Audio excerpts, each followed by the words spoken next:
Hello, my friend, and welcome back.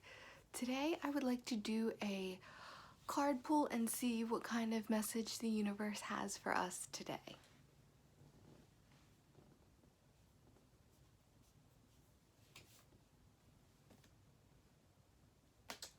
Ooh. We've never drawn this card before. So we drew the boundaries card. And it says, where do you need to establish better boundaries? And now, first I want to speak on a little bit about like what boundaries are and what boundaries are not.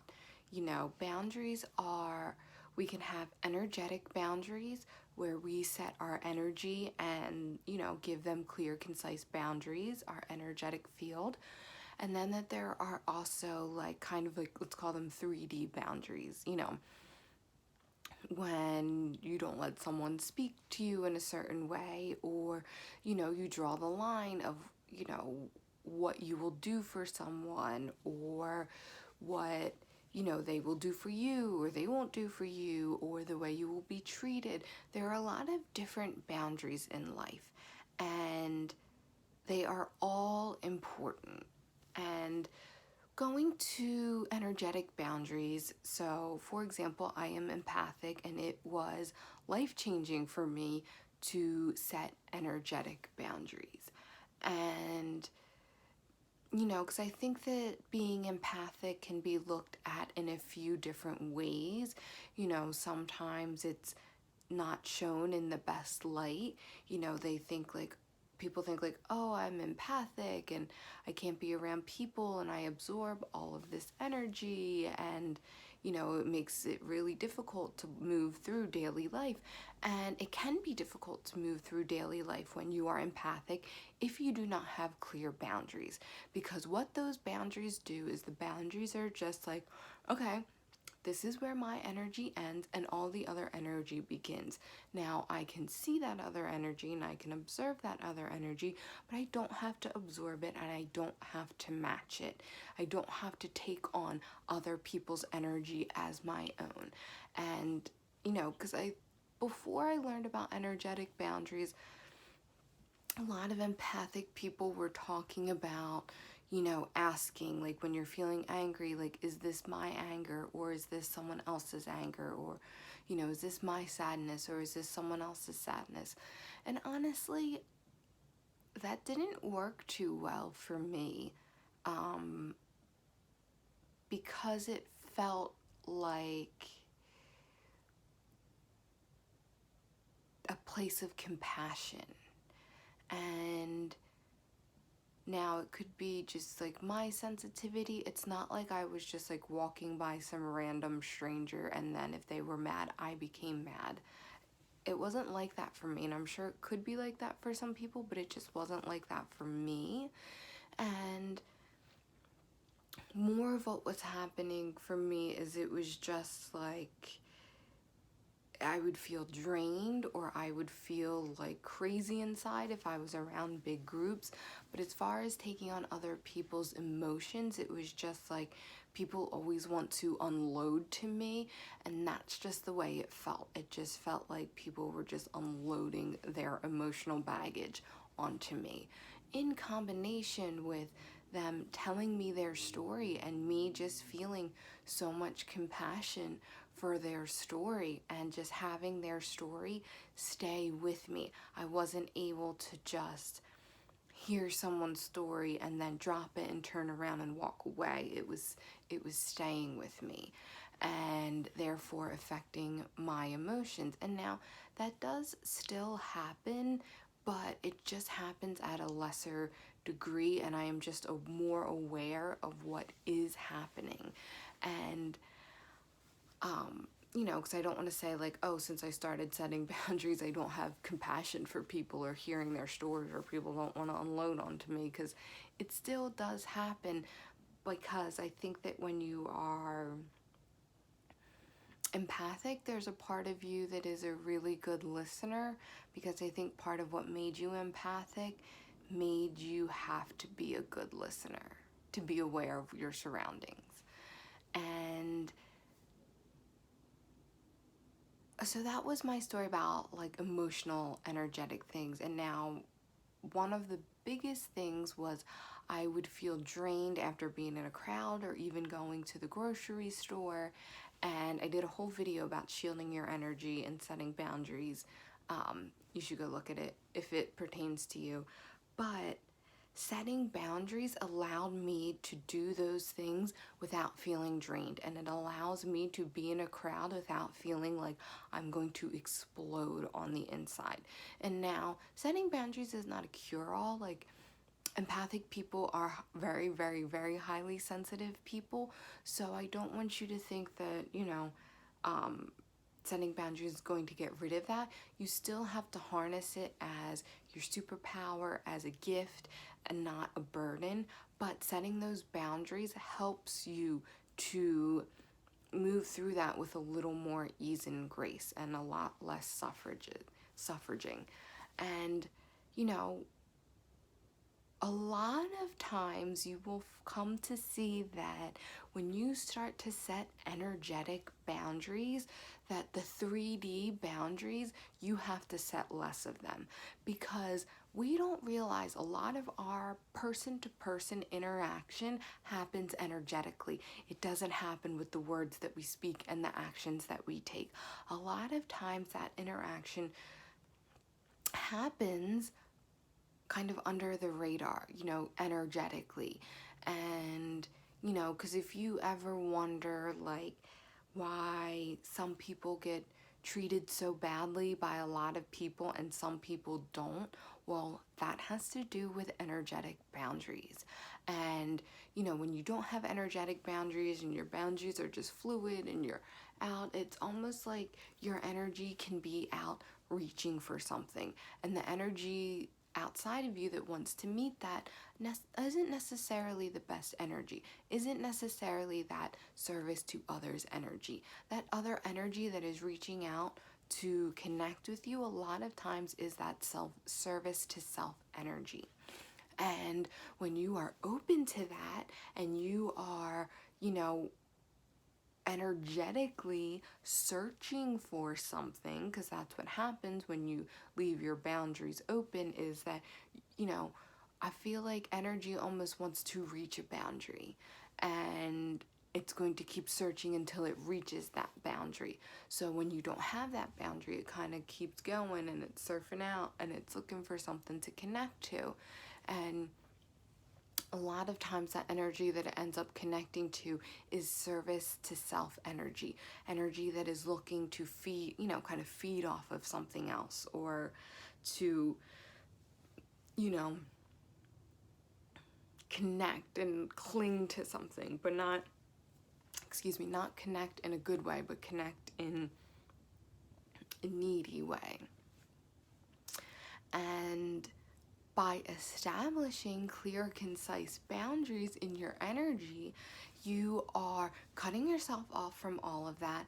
And then you are also leading, because your energy, it comes in front of you, you are also leading with that energy. So you might come to find that I would recommend starting with energetic boundaries. Starting with energetic boundaries, you might find that you don't need to set a lot of other boundaries, that you don't need to be, telling people how they can and can't treat you and what you are and aren't going to accept. And that is really nice, because, it's not always easy to communicate boundaries. So if you are able to, within yourself, set boundaries, and then you will be able to let that trickle into other areas of your life, that you won't necessarily have to do that aggressive, setting physical boundaries face to face. You might still have to, but you might not either.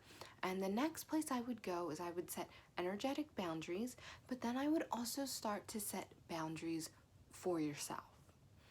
And I think that when we think boundaries, we're always thinking externally, other people, I'm setting boundaries with other people, and, everything like that. But we need to realize that we also need boundaries with ourselves.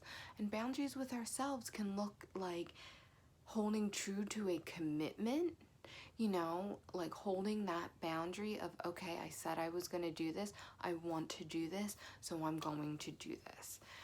And it can also look like, if you're trying to clean up what you are feeding yourself. Let's talk about it mentally, entertainment wise, social media, TV shows, and whatnot. But then, like, you know, I feel like I use this example all the time, like that those murder shows are not serving you at all. And say you're like, okay, I'm not gonna be watching these murder shows anymore. And then you see the commercial of like the new murder shows coming on. And, a boundary would be, I choose not to feed myself this anymore. I am not going to be tempted into watching that. I am going to stay true to what I said, have that boundary, have that commitment to myself, and to continue on in that way. I'm not going to let the new murder mystery show, entice me or tempt me to watch. And, if you think about your personal life and where you would like to set boundaries with yourself, it's also boundaries of how you interact with others and what you are willing to give and how much you are willing to give and what you should and shouldn't be giving. Because if you're giving to a point where it is taking from you, taking from that cup, and leaving you more empty, remember, we need to give from the overflow of our cup. We need to not be emptying our cup to give. We give from the overflow. So if you are finding that you are giving more than that overflow, you might need to look at the personal boundaries that you have. You're like, okay, I want to see my friends, but committing to going out with them 3 nights a week is not realistic for me. It's draining me. I need to go out with them maybe only once or twice a week. And that can be a really, really energizing boundary because it will allow you to be more present and, enjoy those moments more sometimes if you do them less, if they're draining you. And there are a lot of different aspects we need to say. Where are we emptying our cup? And where am I giving too much where I am not able to fill my cup then again? So it's okay if we give a little bit from our cup, a little bit more than that overflow, but you need to have the boundary of, okay, I need to set aside some time to refill my cup. And don't refill it when it's on empty. Remember the gas tank analogy about not letting the gas tank getting below a quarter of a tank, because that is where all the gross sludge is. It is the same thing with your energetic cup. Do not let it get to E. You want to be constantly filling your cup. And that is where boundaries can really, really help you by understanding that it is okay to set boundaries. That's the biggest thing I want to say because, you might be like, well, I said that I would help someone, but my energetic boundary isn't going to let me help them. You are going to learn that it is better to say no in the first place for as far as boundaries go. You are going to want to say no in the first place. You don't want to obligate yourself to something that you don't necessarily want to do and that is going to drain you and that isn't something that you should really be doing or wanting to be doing in the first place. So that is part of those boundaries. Boundaries aren't exactly what you've committed yourself to and then kind of saying no and setting that boundary. The boundary is off the bat setting that boundary. You might want to keep the commitments that you have already made, but in the future you'll know, like, okay, I don't really like to do this, so the next time I'm asked to do this, I am just going to say no, because that is the best thing that I could do for myself and for everyone else. Because if you commit yourself to something and you're giving off that energy of resentment and like, I don't want to do this, it doesn't serve anyone. And you know, it is our human thinking, egotistical mind that is like, well, they're depending on me, they really need me to do this. And, you know, if I don't do this, then the world's gonna implode. It's like, well, that's not necessarily true. That the world will still continue to spin, and it might be a little inconvenient for that person, but the way that you are going to be able to function at a high level is by keeping your cup full and by setting those boundaries. And so this is your video. This is your permission to start setting boundaries, and like, don't go crazy, because remember, life is a game of boomerangs and everything comes back to you, including what you want to do. So if you're like, well, I'm not going to help anyone anymore because I don't want to, and I'm just going to say no to every single thing, remember that that will come back to you as well. So like everything else in life, it is that balance. It is that balance of having boundaries, but still helping, still being that service to others, but just finding that balance of how to do it in a way that is best for you and in a way that is going to energetically serve you. And that's what boundaries are. Boundaries are a way that you can serve yourself, but in turn actually be serving the world, because when you have clear, concise boundaries, you are then able to move forward in a much more impactful way, because you know more of what you want, you know more of what you don't want, you know more of what you can and cannot give. And then when you are able to give 100% as opposed to giving 60% or 50%, that serves the world so much better. It is better to do one thing with 100% of yourself than to do 5 things with 20% of yourself. And keep that in mind. And boundaries are something that you need to work on. And it's something that it is a constant thing in life. So if you want to learn the specifics on how I set energetic boundaries, I have a shield your energy video that I encourage you to watch. Okay, so thank you so much for tuning in. My name is Anne, and I hope to see you soon.